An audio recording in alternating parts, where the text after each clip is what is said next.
ওই যে কে যেন আজহার নাকি মাজার একজন আছে, আগে ওরা খাইছে এখন এরা খেতেছে নাকি বলছে না? মিজানুর রহমান আজহারী সাহেব তার যশোরের মাহফিলে বলেছেন, দেশে আহামরি কোনো পরিবর্তন আসে নাই, এক দল খেয়ে গেছে আর এক দল খাওয়ার জন্য বসে আছে। আপনারা বলেন উনি কি কথাটা ভুল বলেছেন না ঠিক বলেছেন? আপনারা বাঘের মতো আমাকে উত্তর দিবেন আওয়াজ করে। প্রিয় কলিজার টুকরা রংপুরের ভাইরা, আজহারী সাহেব কি কোনো দলের নাম উল্লেখ করেছিলেন? এই যে আস্তে কথা বললেন, কোন দলের নাম বলেছেন? কোন ব্যক্তির নাম মেনশন করেছেন? উনি জাস্ট বলেছেন এক দল খেয়ে গেছে আর এক দল খাওয়ার জন্য বসে আছে, এতেই কিছু লোকের গায়ে আগুন জ্বলে গেছে। আমরা কোনো দলের নাম উল্লেখ করি না। আচ্ছা, মনে করেন যে আজহারী সাহেব কোন দলের নাম উল্লেখ করেই ফেলেছেন, কোন দলের নাম এক্স্যাক্টলি মেনশন করেছেন, তো আমাদের কি জনগণ হিসেবে বাক স্বাধীনতা নেই? সাংবাদিক ইলিয়াসের সক্ষমতা দেখে জাতি অবাক। সামনে আরো বড় কিছু ঘটাতে পারেন, বড় কিছু করতে পারেন, আরো বড় চমক আসছে। দর্শক, সাংবাদিক ইলিয়াস তিনি যে তাকে ইউটিউবার উবার ড্রাইভার ইত্যাদি ইত্যাদি বলেন, কিন্তু আসলে সোশ্যাল এজেন্ডা সেট করা, ন্যারেটিভ নির্মাণে সাংবাদিক ইলিয়াসের যে সক্ষমতা, তিনি যে কি পারেন, এক রাতের মধ্যেই রাজনৈতিক বয়ান পরিবর্তন করে দিতে পারেন, 54 বছর এস্টাবলিশমেন্টকে ভেঙে চুরে চুরমার করে দিতে পারেন, জনতার মনের মধ্যে, তারুণ্যের মনের মধ্যে নতুন চিন্তা ঢুকিয়ে দিতে পারেন। এটা যে সম্ভব সাংবাদিক ইলিয়াস দেখিয়েছে। এই বিষয়ে নিয়ে কিছু জরুরি কথা বলতে চাই। দর্শক, মেজর ডালিমের সাথে সাক্ষাৎকারের বিষয়টা আপনারা দেখেছেন। আওয়ামী লীগের লোকজন কেউ কেউ বলার, আমার এক বড় ভাই, কাছের বড় ভাই ছিল, আমি দেখেছি তার অপকর্ম কাছ থেকে, পাশাপাশি রুমে থাকতাম, সিদ্দিকী নাজমুল, তিনি বলার চেষ্টা করেছেন এই মেজর ডালিম নেয় ভুয়া। আসসালামু আলাইকুম ওয়া রাহমাতুল্লাহি ওয়া বারাকাতুহু। প্রিয় দর্শক, আপনারা সবাই কেমন আছেন? যারা দেশ এবং দেশের বাইরে থেকে ভিডিওটি প্লে করছেন তাদেরকে অসংখ্য ধন্যবাদ।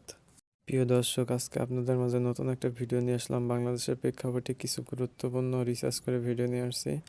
আজকে ডক্টর মিজানুর রহমান আজহারী হুজুরকে নিয়ে এক বিএনপি নেতা কি বলল, চলুন এই বিষয়ে আমাদের আসিফ হুজুর এই বিষয়ে প্রতিবাদ করছেন। চলুন কথা না বেড়ে ভিডিও শুরু করা যাক। চলুন শুরু করা যাক। ওই যে কে যেন আজহার নাকি মাজার একজন আছে, আগে ওরা খাইছে এখন এরা খেতেছে নাকি বলছে না? মিজানুর রহমান আজহারী সাহেব তার যশোরের মাহফিলে বলেছেন, দেশে আহামরি কোনো পরিবর্তন আসে নাই, এক দল খেয়ে গেছে আর এক দল খাওয়ার জন্য বসে আছে। আপনারা বলেন উনি কি কথাটা ভুল বলেছেন না ঠিক বলেছেন? আপনারা বাঘের মতো আমাকে উত্তর দিবেন আওয়াজ করে। প্রিয় কলিজার টুকরা রংপুরের ভাইরা, আজহারী সাহেব কি কোনো দলের নাম উল্লেখ করেছিলেন? এই যে আস্তে কথা বললেন, কোন দলের নাম বলেছেন? কোন ব্যক্তির নাম মেনশন করেছেন?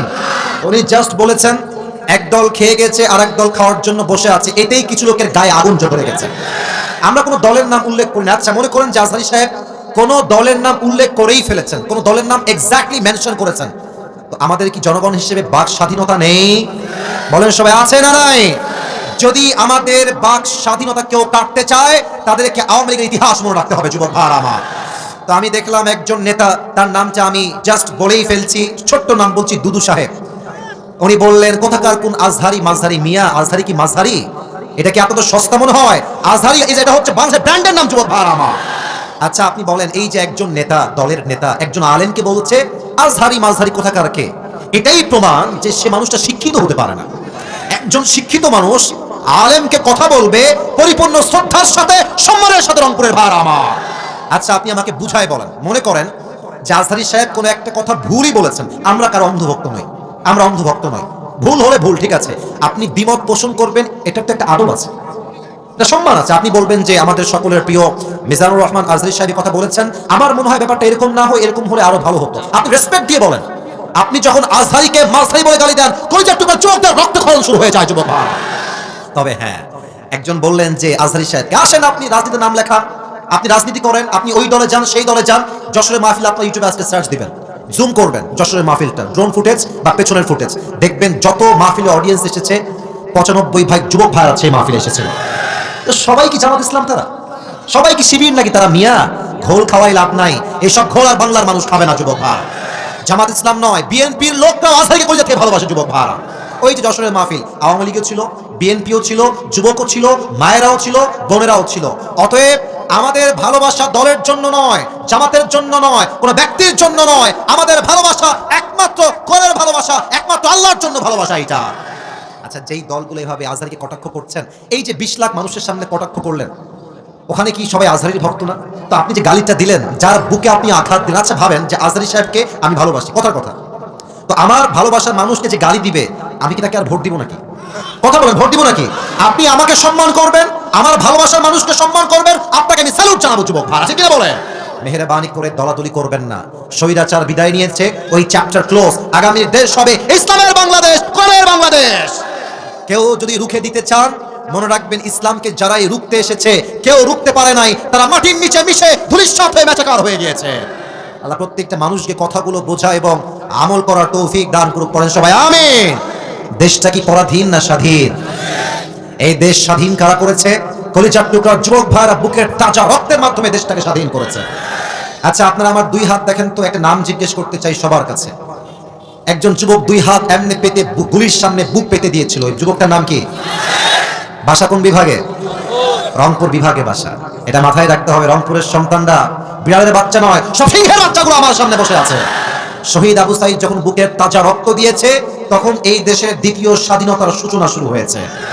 তার রক্ত দেওয়ার পরে দেশের প্রত্যেকটা যুবকদের কলিজায় রক্তে আগুন শুরু হয়ে গেছে। যুবক ভাইরা, এই দেশটা আমরা দ্বিতীয়বার স্বাধীন করতে পেরেছি, এটা আল্লাহর শুকরিয়া। তবে আমি এখন ভূমিকায় কিছু কথা বলবো, যে কথাগুলো দুই একজন লোকের গায়ে লাগতে পারে। এজন্য আমি জানি দুই একজন লাগবে, এটা আপনার যতবার লাগবে এটা আমি জানি। তবে আমি আবারও আপনাকে বলছি, আপনি আমার শত্রু নন, আমিও আপনার শত্রু নই। আমার প্রথম পরিচয় বিএনপি নয়, জামাত নয়, আওয়ামী লীগ নয়, হেফাজত নয়, চরমনায় নয়, কওমিয়া নয়, আলিয়া নয়। আমার প্রথম পরিচয় আমি মুসলমান ঘরের সন্তান। তাকবীর দিবেন সিংহের মতো। আল্লামা দেলোয়ার হোসেন সাইদি হুজুরের নাম শুনেছেন না? এত আস্তে কোন, কেন নাম শুনছেন না? হুজুর বলতেন যে বিড়ালের মতো 500 বছর বেঁচে থাকার কোনো দাম নাই, সিংহের মতো 1 ঘন্টা গর্জন দিয়ে আমরা বাঁচতে চাই। নারে তাকবীর! আল কোরআনের আলো, আল হাদিসের আলো, কোরআন হাদিস যেখানে, আলেম ওলামা যেখানে, রংপুরবাসী যেখানে, আল্লাহ তাআলা যেন এই স্লোগানকে কবুল করে, পড়েন সবাই আমিন। আলোচনা খুব লম্বা হবে না, অলরেডি আপনারা আমার 35 মিনিট নষ্ট করে দিয়েছেন। যতটুকু পারা যায় কনস্ট্রাকটিভলি একটা সূরা থেকে তাফসীর পেশ করতে চাই অল্প সময়ের ভেতরে। শোনেন ভালো, কাজে দিবে আপনার। লম্বা ওয়াজ দিয়ে কাজ হবে না যদি আপনি ওয়াজের মর্ম না বোঝেন। অল্প ওয়াজ দিয়ে সেই কাজ হবে যদি আপনি কথা বুঝে থাকেন। যুবক ভাইরা, ঠিক কিনা বলেন? আমি শুরু করছি কোরআন থেকে তাফসীর পেশ করা। আজকে আমরা যেই পারার থেকে তাফসীর শুনবো সেই পারার নাম হচ্ছে 30 নম্বর পারা। বলেন সবাই, কত নম্বর পারা? না, এটা রংপুরের সাউন্ড হয় নাই। আবারও বলছি, কত নম্বর পারা? এটা রংপুরের সাউন্ড হয়েছে। যেই সূরা থেকে আমরা তাফসীর পেশ করব, সূরাটার নাম হচ্ছে সূরাতুদ দুহা। রংপুরের ভাইরা, সূরাটার নাম দুহা। কোরআনুল কারীমের সূরা সংখ্যা অনুযায়ী এই সূরার নাম্বার হচ্ছে 93, 93তম সূরা। বলেন সবাই, কত নম্বর সূরা? 93তম সূরা। এই সূরার আয়াত সংখ্যা হচ্ছে মোট 11টা। বলেন সবাই, কয়টা? শেষ ইনফরমেশন অ্যাবাউট দিস সূরা। এই সূরার রুকু সংখ্যা হচ্ছে মোট 1টা। বলেন সবাই, কয়টা? তাহলে আরেকবার বলি, বেসিক ইনফরমেশন মাথায় রাখবেন, আজীবন কাজে দিবে। পারা নাম্বার 30। বলেন সবাই, পারা নাম্বার কত? সূরা নাম্বার 93। সূরা নাম্বার কত? আয়াত সংখ্যা মোট 10টা না 11টা? আর রুকু সংখ্যা 2টা না 1টা? 1টা। এবার আসুন আমরা মূল কথায় ফিরে যাই। এই সূরার সেন্ট্রাল থিম বা সাবজেক্ট ম্যাটার, মূল আলোচ্য বিষয় হচ্ছে একটা। সেটা আমি এক বাক্যে বলছি। মূল মেসেজ হচ্ছে একটা, never lose hope and never be frustrated. যত যাই হয়ে যাক, যত কষ্ট আসুক, হতাশ হওয়া যাবে না। ভরসা রাখতে হবে এক সত্তার উপরে। তিনি কে? সাংবাদিক ইলিয়াসের সক্ষমতা দেখে জাতি অবাক। সামনে আরো বড় কিছু ঘটাতে পারেন, বড় কিছু করতে পারেন, আরো বড় চমক আসছে।